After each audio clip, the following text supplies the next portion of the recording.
Assalamualaikum warahmatullahi wabarakatuh. Apa khabar murid-murid? Bersama saya lagi Ustaz Nasa dalam mata pelajaran adab di bawah kelas agama Fardu Ain dengan tajuk Adab dengan Al-Quran. Mari murid-murid kita mempelajari.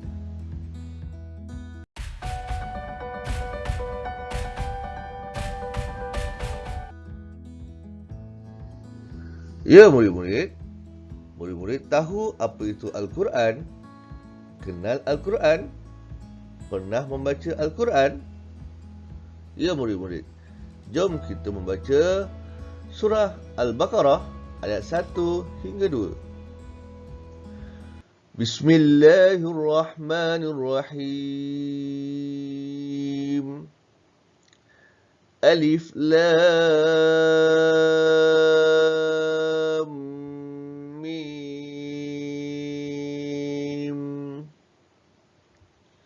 Zalikal kitabu la raiba fihi hudan lil muttaqin. Sadaqallahul azim, yang bermaksud Alif Lam Mim. Zalikal kitabu la raiba fihi hudan lil muttaqin. Kitab Al-Quran itu tiada keraguan padanya, petunjuk bagi mereka yang bertakwa.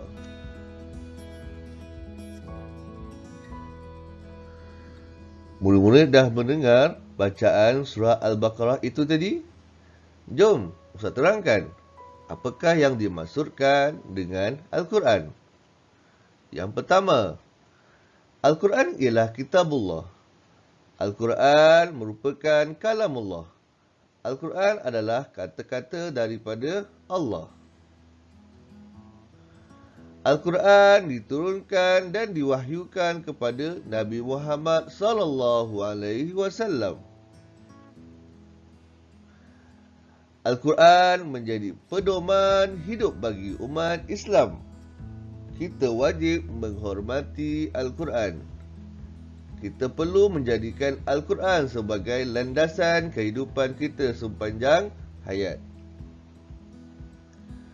Al-Quran ialah mukjizat Nabi Muhammad sallallahu alaihi wasallam yang terbesar. Mukjizat Nabi Muhammad yang kekal sehingga ke hari ini.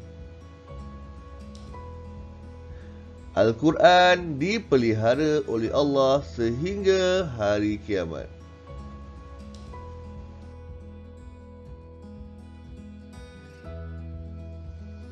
Sekarang kita lihat pula adab membawa dan menyimpan Al-Quran. Yang pertama, memegang Al-Quran dengan tangan kanan. Nombor 2, pastikan apabila menyentuh atau memegang Al-Quran, pastikan dalam keadaan berwuduk. Yang ketiga, menyimpan Al-Quran di tempat yang bersih dan selamat. Yang keempat, tidak boleh menconteng Al-Quran dengan pen atau pensel. Yang kelima, pasti menjaga Al-Quran dan tidak boleh mengoyakkannya. Yang keenam, mencium dan mengucup Al-Quran apabila selesai kita membaca Al-Quran. Yang ketujuh, pastikan Al-Quran diletakkan di tempat yang paling tinggi. Jangan kita letak di merata-rata. Murid-murid, kenapa kita perlu menjaga adab membawa dan menyimpan Al-Quran ini? Jom kita lihat apakah faedahnya apabila kita menjaga adab ini. Yang pertama, mendapat pahala. InsyaAllah kalau kita menjaga adab, Allah Ta'ala akan beri kita pahala yang berganda. Yang kedua, mendapat keberkatan hidup. Hidup kita akan menjadi berkat dan selamat. Yang ketiga, hati dan jiwa kita akan bersih. Yang keempat, mendapat ketenangan dalam kehidupan kita. Yang kelima, Al-Quran terpelihara dengan baik dan tidak dirosakkan. Yang keenam, pasti akan dikasihi oleh Allah dan Rasul-Nya.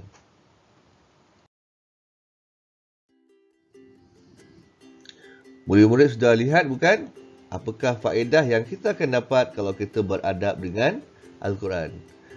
Sekarang kita akan lihat pula apakah akibatnya jika kita tidak beradab dengan Al-Quran. Yang pertama, tiada keberkatan hidup. Bila dah tiada keberkatan hidup, pasti kehidupan kita akan menjadi susah. Nombor 2, jiwa menjadi tidak menentu. Pasti jiwa kita akan rasa kosong dan resah. Yang ketiga, sukar memperolehi ilmu. Bila kita tidak beradab, sukar kita nak memperolehi ilmu.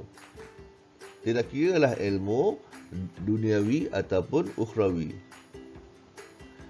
Yang keempat, tidak mendapat syafaat Al-Quran pada hari kiamat.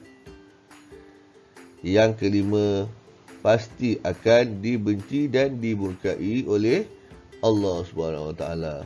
Murid-murid, adakah murid-murid nak berazam untuk beradab dengan Al-Quran? Jom kita sama-sama beradab dengan Al-Quran dan mengikut apa yang diajar dalam Islam. Baik, itu saja untuk hari ini sesi pembelajaran adab kita. Semoga ia memberi manfaat dan memberi pengajaran kepada anak-anak murid sekalian. Terima kasih kerana menonton sehingga habis. Jangan lupa kalau ia bermanfaat, tolong subscribe dan share kepada rakan-rakan sekalian. Semoga kita berjumpa lagi di sesi akan datang. Assalamualaikum warahmatullahi wabarakatuh.